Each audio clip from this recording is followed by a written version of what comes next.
Нийслэлийн иргэдийн өөрөө удирдах төлөөллийн байгууллага болох нийслэлийн иргэдийн төлөөлөгчдийн хурал нь 1992 оны шинэ үндсэн хуульд нутгийн өөрөө удирдах ёсыг төрийн удирдлагатай хослуулах үндсэн дээр нутгийн удирдлагыг хэрэгжүүлнэ гэж заасан ёсоор нийслэлийн иргэдийн төлөөлөгчдийн хурал тогтжээ.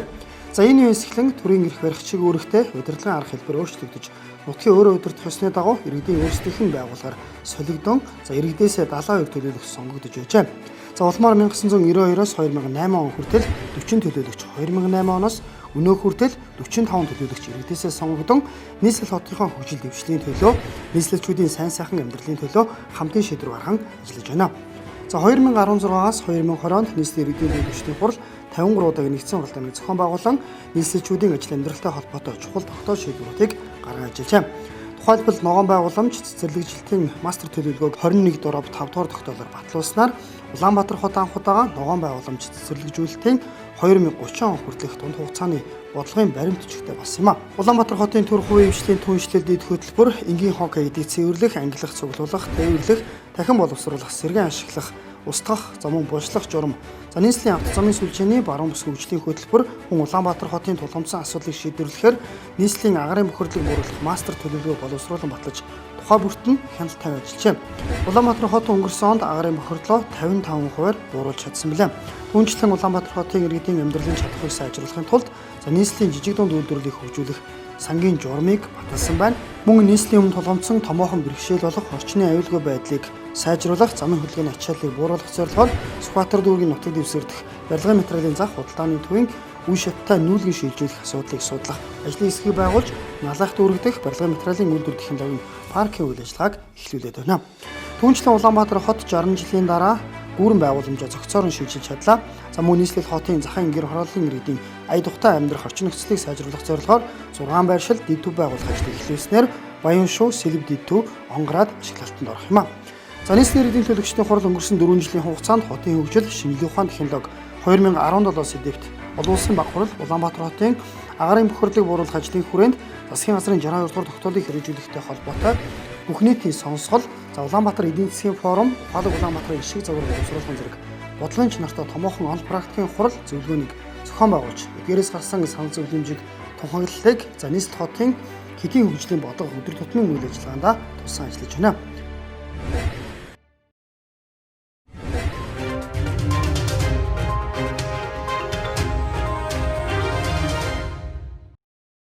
Сайн байцгаана уу үзэгчдээ, нийслэлийн иргэдийн төлөөлөгчдийн хурлын мэдээллийн цаг эхэлж байна. Энэ удаагийнхаа мэдээллийн цагаараа энэ онд тохиож байгаа цагаатгах ажлыг удирдан зохион байгуулах улсын комиссын 30 жилийн Егзэр хотогтын мэндэлсний 150 түүнийг хилмигдэсний эрдэх жилийн ой хүрээнд зохион байгуулсан Егзэр хотогт түүхэн сэтгэлтэн ба улс төрийн хилмигдүүлэлт олон улсын эрдэм шинжилгээний баг хурлаас хийсэн тэмдэглэлээс онцлон хүрэхээр бэлтгэлээ. Улс төрийн хис эрэгт хөтөгдөн яш итгэл амсаж амнасаа алдаж байсан гашуун дурсамж Монголын түүхнээ хармар болон үлдсэн.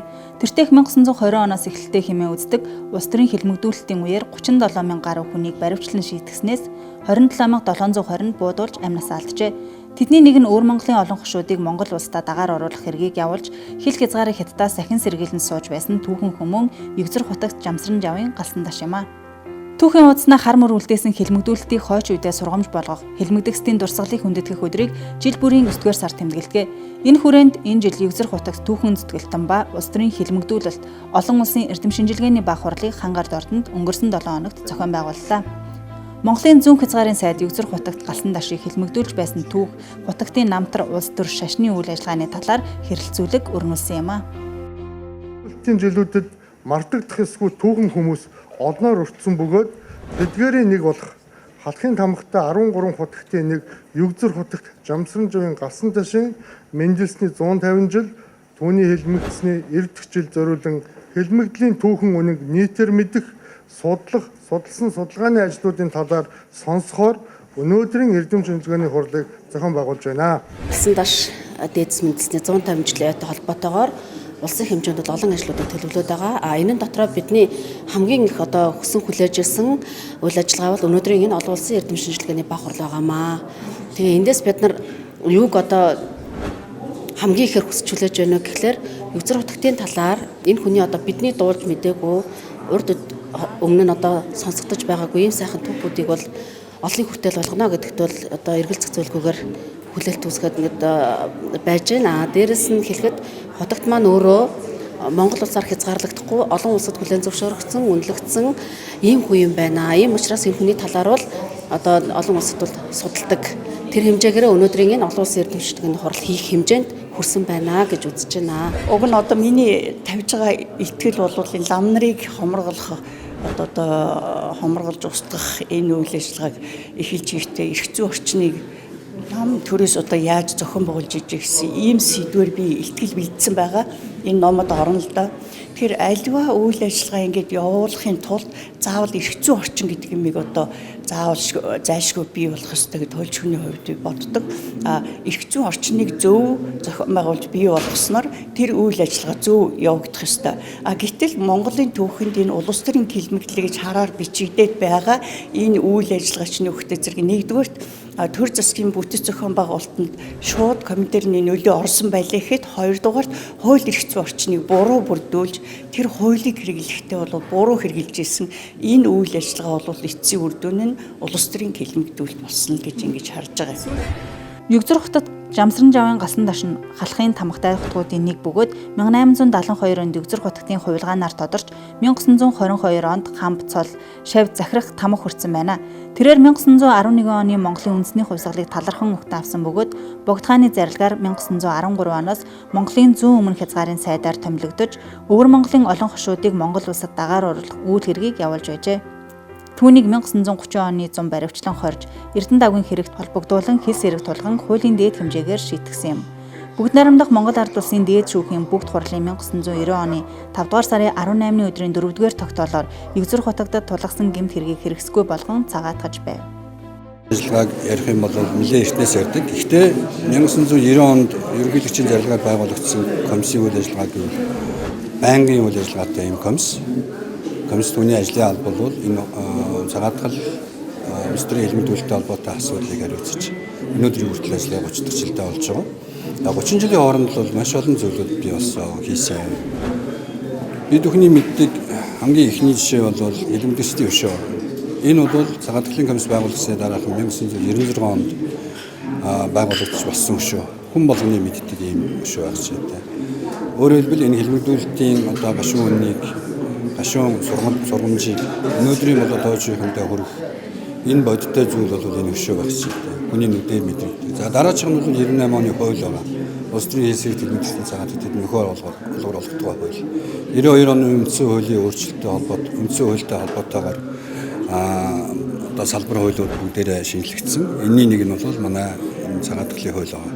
Энэ хууль өнөөдрийн хүртэл одоо өчигдөр төгөлдөр үйлчлээ явж байна. Энэ хуулийн хүрээнд цагаатгалын комисс, за хуулийн хэрэгжлийг хангах төрийн байгууллагууд ийм үйл ажиллагаа бол ингээд явж байгаа. За үүн дотор Их хэлмэгдүүлэлтийн гашуун дурсамж 1921 онд саржламын хэрэг гэгчээр эхэлсэн нь улмаар 17 мянган лам хэлмэгдсэний 14 мянган цаазлагдсан билээ. Одоогийн байдлаар дээрх 37 мянган гаруй хүмүүсээс 29 мянга орчим нь хилс хэрэгт бүтгэгдсэн тогтоогдож цагаатагдаад байгаа юм. Өнөөдөр тэдгээр цагаатгдсан хүмүүсийн 80 гаруй нь амьд зэрүүн байгаа. Тэднийг цагаатгах ажил сүүлийн 30 жил үргэлжилж байна. Энэ ажлыг цагаатгах ажлыг удирдан зохион байгуулах улсын комисс, нийслэл, аймаг, сум дүүргийн салбар комиссоор дамжуулан зохион байгуулж байгаа юм. Хэлмэгдэхтэд байр орон сууцны дэмжлэг үзүүлэх чиглэлд цагаатгах ажлыг удирдан зохион байгуулах нийслэлийн салбар комисс анхааран ажиллаж байна. 30 жилийн өмнө цагаатгах ажлыг удирдан зохион байгуулах улсын комисс байгуулагдав. Тэр үеийн гашуун түүхэн үнэн улс төрийн хэлс хэргийн хэлмэгдлэлийн хор хохирлыг арилгах, цагаатгах ажлыг зохион байгуулах ажлыг эхлүүлж өнөөдрийн байдлаар 32 мянга гаруй хүнийг цагаатгахад байна. За ялангуяа хэлмэгдэгсэд түүний гэр бүлд хүндэтгэл үзүүлдэг уламжлалтай хэлмэгдсэн иргэн түүний гэр бүл, үр хүүхэд, ач зээ нарыг нийгмийн халамжийн үйлчилгээ болон эрүүл мэндийн үн төлбөргүй үзлэгт хамруулах, ажлын байртай болоход нь зуучлах, төрийн дээд одон медаль тодорхойлох, дэмжих, хууль журмын дагуу нөхөн олгуур, мөнгөн олгуур, орон сууц, гэр олгох зэрэг ажлыг зохион байгуулж ажилласаар ирлээ. 2018 онд Монгол улсын их хурлаас цагаатгалын хуульд нэмэлт өөрчлөлт оруулснаар хэлмэгдүүлэлтийн хор уршигыг өөрийн биеэр мэдэрч, бие махбод сэтгэл санааны хохиролд хамгийн ихээр өртсөн хэлмэгдэгч түүний хань төрсөн болон үрчилсэн хүүхдэд 40-80 сая төгрөгийн нөхөн олгуур олгох ажлын хүрээнд 2019-с 2020 оны байдлаар нийслэлийн харьяат 243 иргэнд тус бүр 80 сая төгрөг, 207 иргэнд тус бүр 40 сая төгрөг, 1 иргэнд 20 сая төгрөгийн нөхөн олгорыг олгоод байна. Нийслэлийн цагаатгах ажлыг удирдан зохион байгуулах комиссн 2019 онд 30, 2020 онд нийслэлийн харьяат нийт 358 иргэнд нөхөх олгорыг олгох ажлыг зохион байгуулад байна. Мөн нийслэлийн харьяат хэлмэгдэгчдийн үр хүүхэд ач зээ төрөл төрөсдөд нийгмийн тусламж дэмжлэгийг хүргэх чиглэлээр хэд хэдэн ажил хийхээр төлөвлөж байгаа хэлж байгаа юм а. Тухайлбал нийслэлээс сэргэжүүлж буй түрээсээ орон сууцны хөтөлбөр тодорхой квот гарган тэднийг хамруулах чиглэлийг судалж байгааг нийслэлийн иргэдийн төлөөлөгчдийн хурлын дарга Давг онцолж байна. Нийслэлийн иргэдийн төлөөлөгчдийн хурлын мэдээллийн цаг энэ түрээд өндөрлөж байна. Бид энэ удаагийнхаа нэвтрүүлгийг хэлмэгдэгчдийн дурсгалыг хүндэтгэх өдөрт зориулан бэлтгэлээ.